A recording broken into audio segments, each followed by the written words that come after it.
And then I just like put the pants on and I was like, well shit, it's fine. Cool. I hope that was the first line of this. Yeah, it was. Hi, my name is Annie.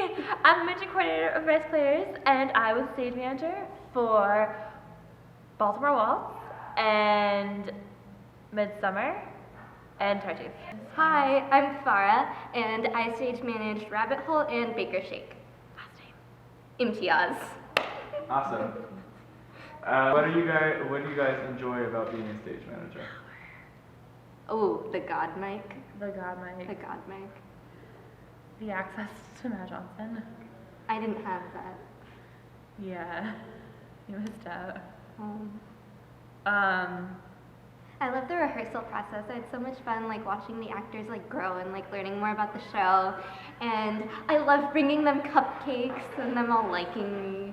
This bitch.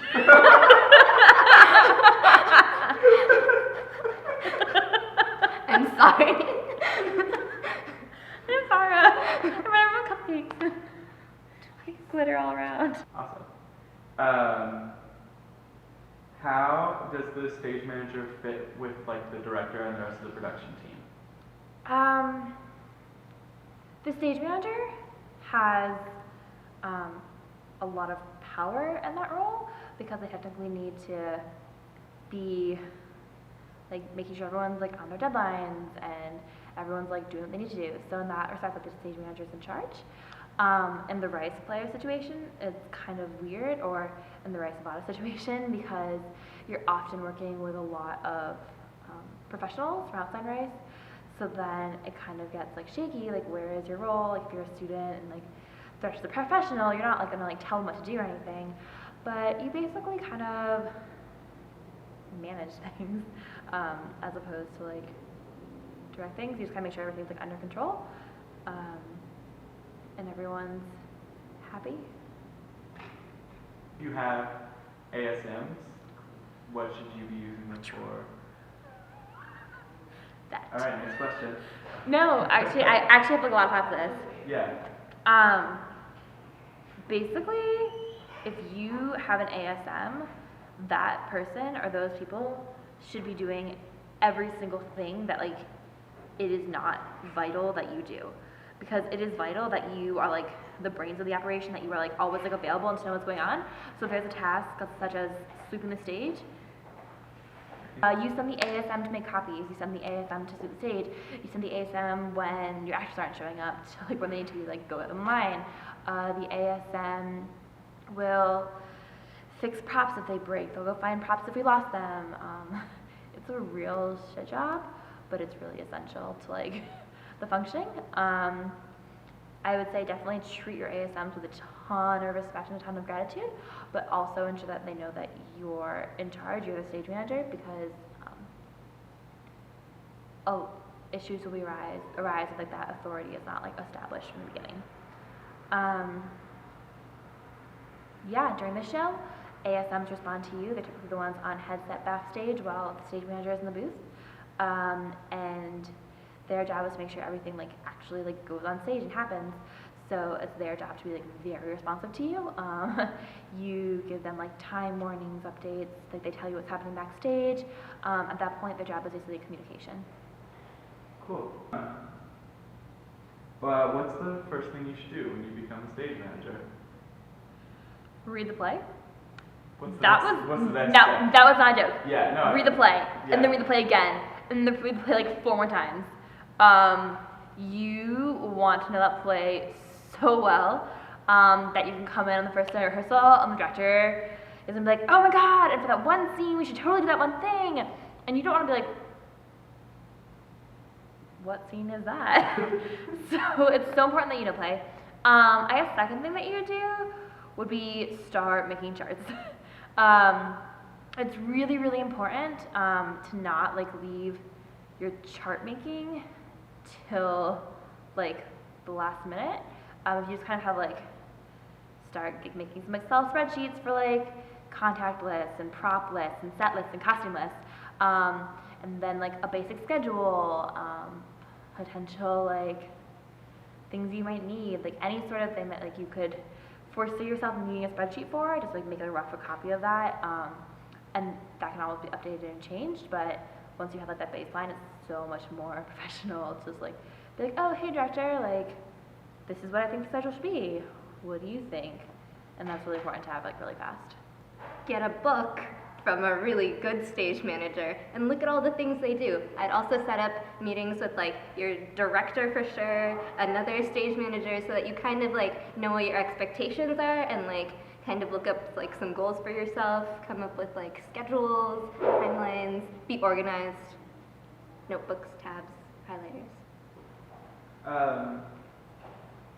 So like, what should go in the stage manager's binder? Everything. If we could do like a video tour of my binder, that's Okay. not necessary. We don't do that. Basically, the binder. I'm really excited. The binder should. How I was always told is that if you, on the opening night of your show, get into a car accident and die, they should be able to run the show based on your binder. Which is like a really, That's a really awesome description, horrible, terrible actually. thing. Basically, you want to have anything that anyone could need to know about the show in your binder. I would say it starts with a script. You want to have, at the beginning of the rehearsal process, all your blocking notes in the script, little pictures of where things are going, all of those sorts of things. Towards the end of the process during tech, you want to have all of your cues written in the script. You also want to have all of your spreadsheets, where the props are going, where the costumes are going, where the set pieces are going, if you have a moving set, things like that. You're going to want to have all of, like a list of like opening shop and closing shop procedures, just like to checklist to go off on. You're going to want to have attendance sheets. You're going to want to have contact sheets of every single person in the production. You are going to want to have a list of any emergency numbers, poison control, fire, stuff like that. You're going to want to have extra paper. You're going to want to have everything super well organized with tabs and dividers and sticky notes so you know exactly where things are. Scene breakdowns are typically really nice. Directors use them a lot, but they're also super helpful for you to like know like, oh, and now we're jumping to this scene, I need to like prepare this prop and this costume piece, and like these three people need to come in. So they should really just be like a guide to the entire production that you're putting on inside of a book. Cool. Awesome. What's the typical day in a rehearsal process like? Get coffee. No. The stage manager always needs to be the first person to the rehearsal. I typically tend to arrive 15 minutes before rehearsal, and that's honestly kind of on the late side. A lot of good stage managers I know arrive half an hour to 45 minutes before the actors are scheduled to arrive. So you arrive at the rehearsal. This is assuming it's like early in the rehearsal period, it's not during tech or anything. No. You would arrive, you would gather any of the rehearsal props and the rehearsal set pieces that you're using at that time. You would make sure the stage is set for what you and the director agreed you will be working on first, whether that's like a warm-up, whether it's like a scene 3. You just want to make sure like that's like happening. If you are really great, you're probably going to sweep the stage or have an ASM sweep the stage. And you're just going to make sure that everything's set and that like by the time that like actors start rolling in, like you are ready to go. As actors come in, you're going to give them instructions on what the director like wants them to start off with. Maybe that's like get warmed up, get into rehearsal costume, start working on going over lines. You give that announcement. Actors should typically be getting there about 5 minutes before rehearsal starts. And then at like rehearsals typically for rice players are at 7 o'clock. At 7 o'clock, if someone's not there, that's when you get real aggressive and you start calling. I like to call and then send a text, and then call me a message. If it is something like tech, I will keep calling nonstop until I know what's going on. Call a person's friends, call, like, stalk them on Facebook, like, just, it's your job to make sure that they're there. At that point, you will kind of get everyone situated, assuming everyone's there, start them off whenever the director wants them to do, make note of who is here, who is late, etc. Then the rehearsal begins. So this is a blocking rehearsal, which is kind of like when our role is really big. the director would start out blocking his scene. Maybe he'll have some ideas. Maybe he's the kind of director that just kind of wants to see where the actors go. It's your job to write every single thing down. And that's not to say like having a really messy script. It's just like you need to know exactly what's happened the entire time. If any changes are made, you really need to be paying attention. If you're to the point where you're without lines, make sure like your line notes pages are ready and like have like names at the tops for everyone or like whatever you need. And writing down blocking, I'm assuming the person like knows like the theater stuff, but that's basically gonna look like anything from Molly Sue stands here, or Molly Sue? Sue, I think was the first one. Sue or Molly Sue? Sue. What's it for Molly? Okay. Crosses stage, I don't know, things like that. Drop out pictures. End of rehearsal, your job is to stop. But okay, during rehearsal, your other big job is to keep time. So if the director only wanted to spend 30 minutes on one scene, you need to make sure that the director's only spending 30 minutes on that scene. You need to remind the director, don't ever be like angry or like aggressive with the director, but just like kind of friendly say like, hey, we should move on now. And typically they're really responsive to that. You're also keeping time for breaks. Typically how we do it here is every hour you get a 5-minute break, but a lot of directors and a lot of actors prefer if every hour and a half you get a 10-minute break. So it's like a nice long break in the middle of like the typical Rice Players rehearsal period. So that's important. And then at the end of the night, if you have a director that tends to go over on rehearsals, it's important to give them like a 10 minutes till the end of rehearsal warning, 5 minutes on the rehearsal warning, and then to like make sure that like if they were gonna let everyone go at 10, then they ever go at 10. So you do all of that. Am I missing anything? Oh, make sure pertinent information, and then like you dismiss everyone at the end. If there's like any announcements that need to be made, make them. And at the end of the day, you like send out your rehearsal reports, and then also like the next day's rehearsal, anything else that needs to be done. The daily call, and like a weekly call is also super important. We did not touch on that. Tell me about the daily call and weekly calls. So the weekly call is at the beginning of the week. So that tells you like, ideally. So that tells you like every day, like what time rehearsal is. It tells you like which actors are needed and which scenes they're gonna work on, which like it depends like production to production. Usually you have like these things like set out already in the schedules, and the actor should know them, but they might not because actors, right? And then you should also send out a daily call, which Annie has a great system for like responding to make sure that everyone reads it and everyone knows what's going on. Yeah. And that's like her question of the day, where they're like required to respond to it, and that just tells you that like that they read it. I think it's a great system. She's a genius. So, I mean, you briefly touched on tech, but like, what should a stage manager be doing during a technical rehearsal? During a technical rehearsal, you are writing the show. Once the show goes into tech, like the director has handed it to you, and now it is your thing. Just kind of stay true to the director's vision. So when you're running the show, like first day I was like so nervous. It was really, really terrifying. But anyway, you get there early, make sure that everyone's got their like shit together, make sure like actors are getting dressed and like everyone's in their proper positions, like choose coffee. Make sure there's coffee. And Yeah, snacks. coffee and snacks, those are important.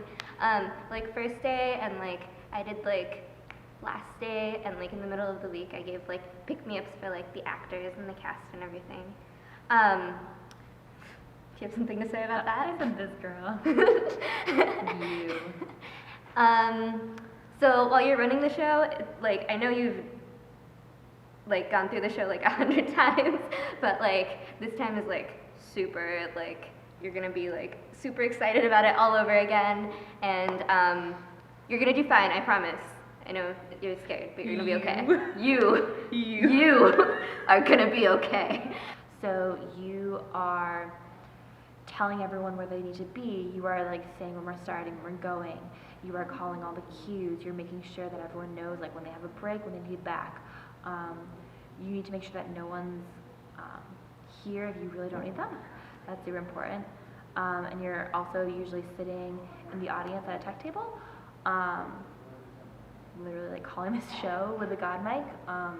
if you're doing like a cue to cue, you're literally calling each cue to cue, and then you use your mic to like have the actors jump from different parts of the scenes to like make it go faster.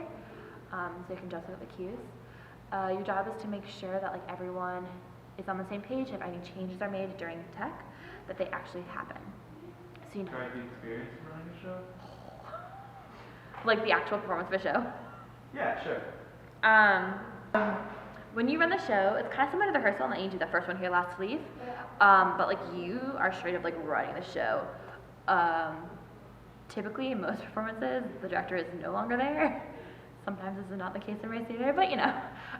So that is like your thing now. So when you're running the show, you're making sure that all actors are at their call time. You're making sure they know like half an hour before the show, 15 minutes before the show, XYZ before the show. You're communicating with the house crew and the ushers to make sure that they know when the house is opening.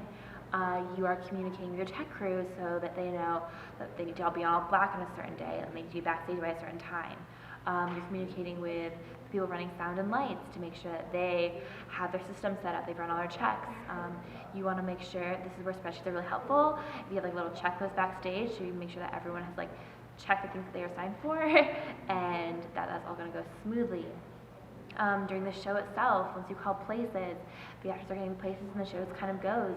At this point, you're usually sitting in the booth and you're just calling all the cues from your binder and talking on headset, communicating to make sure everything runs smoothly. Everyone like usually knows what's going on because they've had like all the stuff to do in tech, but you're like calling out cues, you're like on top of it, making sure like ushers and stuff. Like I guess the most important thing that you do is like make sure that the show like starts and ends on time, I guess. Intermissions like important, making sure like everyone's like on time for that. But most things are like if you have a good like cast and crew, they can kind of like sorta know what's going on. What are some things you found that made running a show go smoother?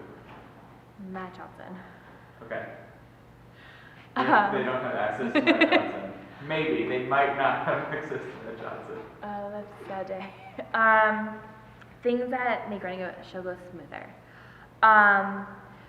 Having a really awesome, capable tech team, from like people running sound and lights to to your ASMs to your crew, making sure those people really respect you, that you really respect them, making sure that everyone's on the same page and constantly like know any changes, what's going on.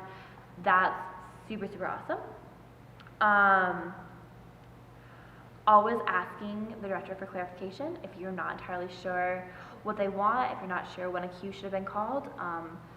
It's always better to like try it and run it a few times than like during the show really fuck it up, screw it up.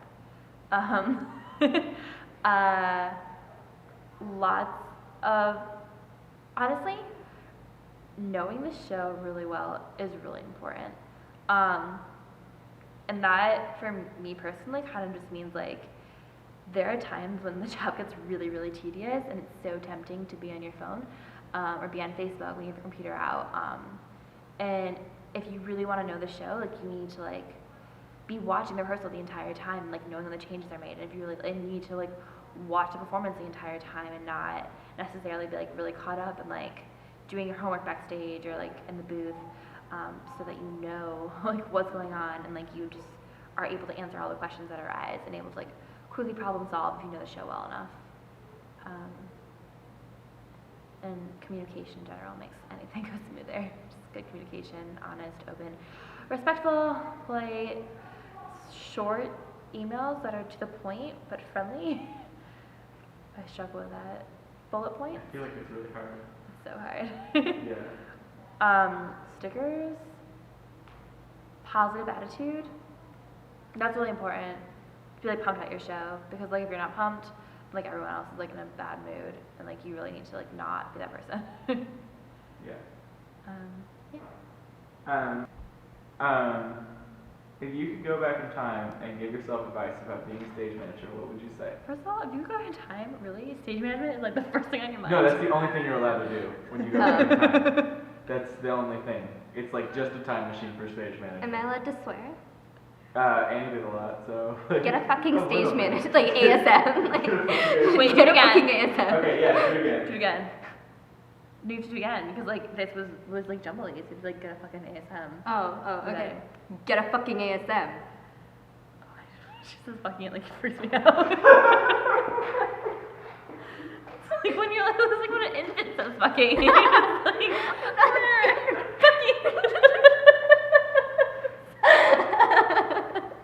Okay, it's like a two-part thing. Okay. It's funny because it's kind of a contradiction, but first of all, if you have signed up for this, like you need to commit to this, and you need to. It's really hard in race because you're working with your friends, and when you're a stage manager, you're in a position of power, and you typically have power like over your friends, and that can be really shitty because people can abuse that. So it's really important to kind of like stand your ground and be really clear and be like, listen, like I'm in charge here right now, like I'm the stage manager, and like I'm not gonna let you let that slide, and I'm not gonna like let you come late to rehearsal, and like you can't like give me sass and stuff. On the other hand, it's important to remember that these are your friends, and that months after the show is closed and you're done like off of your power trip, hopefully, if it's race players in the future, it's like race players now, they're still your friends. So like, don't go like a bitch on the world because that's not cool. And there's always like a way to handle something without like being like psychotic about it, typically. So just kind of remember that like, while you are in charge and you have the authority, these are your friends. So have the authority, but like do it with like kindness and love and stickers. I'm so proud of you.